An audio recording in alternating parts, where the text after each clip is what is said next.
Hello friends, welcome to AndhraParis రుచులు. నేను మీ friend Shravani.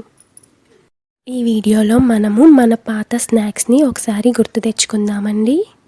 మన అమ్మమ్మ నాయనమ్మలు ఎక్కువగా ఈవినింగ్ పూట ప్రిపేర్ చేసి ఇంట్లో పిల్లలకి పెద్దవాళ్ళకి అందరికీ పెట్టేవాళ్ళండి. అవే తపాల చెక్కలండి. వాటిని ఎలా ప్రిపేర్ చేసుకోవాలో ఆ ప్రాసెస్ని మళ్ళీ మనం ఒకసారి చూసేద్దాం. ఒక కప్పు బియ్యం పిండి, ఒక కప్పు తరిగి పెట్టుకున్న ఉల్లిపాయలు, అలాగే ఒక పచ్చిమిరపకాయ, జీలకర్ర, రుచికి సరిపడా ఉప్పు, నెయ్యి, అల్లం తురుము. కావాలంటే దీన్ని అవాయిడ్ చేయొచ్చు, ఇది కంప్లీట్గా ఆప్షనల్. ఇక్కడ నేను పచ్చిశనగపప్పు 1 గంట నానబెట్టుకున్నాను. 1 గంట నానితే సరిపోతుంది. అవి ఒక అరకప్పు. ముందుగా మనం వాటర్ని బాగా మరిగించుకోవాలండి. ఈ మరిగిన వాటర్ని బియ్యం పిండిలో వేసి కలుపుకుంటాం. ఒక బౌల్ తీసుకొని అందులో మనం తీసుకున్న బియ్యం పిండి, అలాగే నానబెట్టుకున్న పచ్చిశనగపప్పు, 1 స్పూన్ జీలకర్ర, తరిగి పెట్టుకున్న ఉల్లిపాయలు, పచ్చిమిరపకాయ ముక్కలు, అలాగే రుచికి సరిపడా ఉప్పు వేసుకొని కలుపుకుందాము. దాకా మనం మరగబెట్టుకున్న వాటర్ని తీసుకొని ఇప్పుడు మన పిండిలో కొంచెం కొంచెం పోసుకుంటూ కలుపుకుందాము. ఒకేసారి ఎక్కువ పోసుకోవద్దండి, పిండి అనేది లూజ్ అయిపోతుంది. మనకి ఇక్కడ గట్టిగా ఉండాలి, చపాతీ పిండిలాగా ఉండాలి. సో కొంచెం పోసుకొని కలుపుకున్న తర్వాత మళ్ళీ చూసుకుందాము. ఎక్కువ వాటర్ పట్టవండి మనకి బియ్యం పిండికి. మనం 1 కప్పు తీసుకున్నాం కాబట్టి తక్కువ వాటరే పడుతుంది. చూసి దాన్ని బట్టి కలుపుకోండి. చేయి పెట్టొద్దు, ఫస్ట్ వేడి నీళ్ళు కదా కాలుతుంది. ఫస్ట్ స్పూన్తో కలుపుకున్న తర్వాత కొంచెం మారిన తర్వాత చేతితో బాగా దాన్ని మనం కలుపుకుందాము.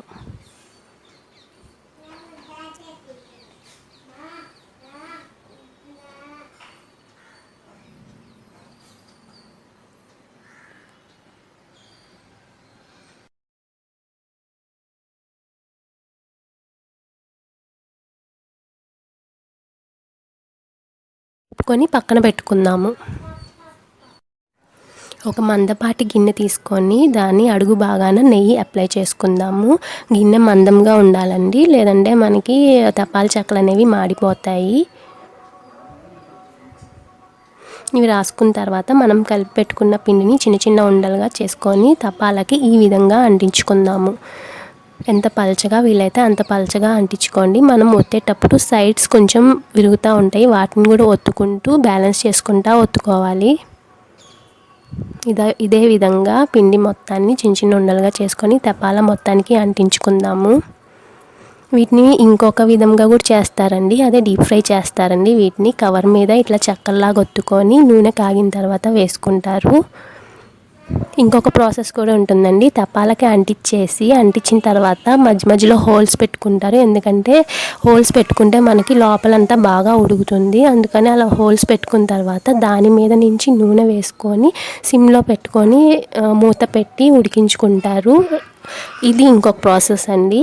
ఈ తపాల చెక్కలు అనేవి ఓల్డ్గా మన అమ్మమ్మలు నాయనమ్మలు ఇలా చేసి పెట్టేవాళ్ళు మనకి. ఇది హెల్తీ కూడా. దీన్ని మనం డీప్ ఫ్రై చేయట్లేదు, స్టీమ్ మీద ఉడికించుకుంటున్నాము.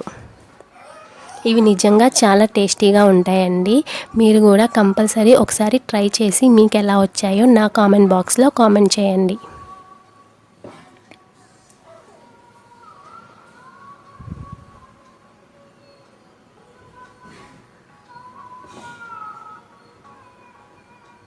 నేను ఇక్కడ హోల్స్ పెట్టుకుంటున్నానండి. అక్కడక్కడ లోపల పూర్తిగా ఉడకటానికి నేను మధ్యలో హోల్స్ అనేవి పెట్టుకుంటున్నాను.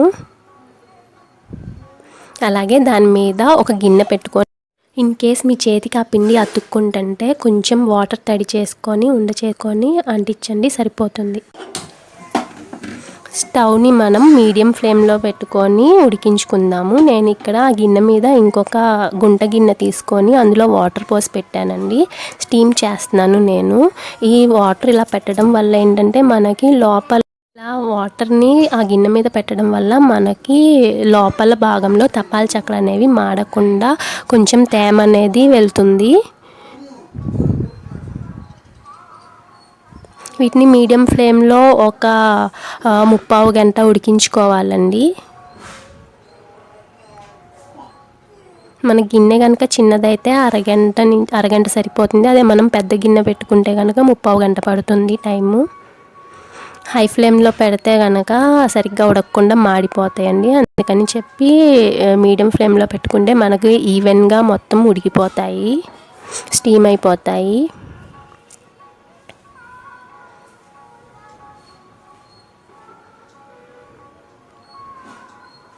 నాకు ఈ ప్రాసెస్ కొత్తేనండి, అందుకని చెప్పి నేను మధ్యలో ఒకసారి చూసుకుంటున్నాను ఉడికినాయో లేదంటే ఎక్కువ ఉడికిపోయి మాడిపోయినాయేమో అని చెప్పి.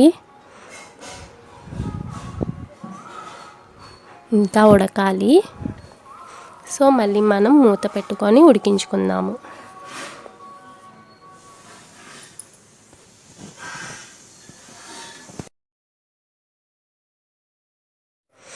చూడండి, నేను ఒక 30 గంట ఉంచి దాన్ని స్టవ్ నుంచి తీసేసి పక్కన పెట్టుకున్నాను. ఒక 5 నిమిషాల తర్వాత కూల్ అయిన తర్వాత తీసుకుంటే మనకి ఈజీగా ఊడి వచ్చేస్తాయి. ఇవి చాలా క్రిస్పీగా టేస్టీగా ఉంటాయి.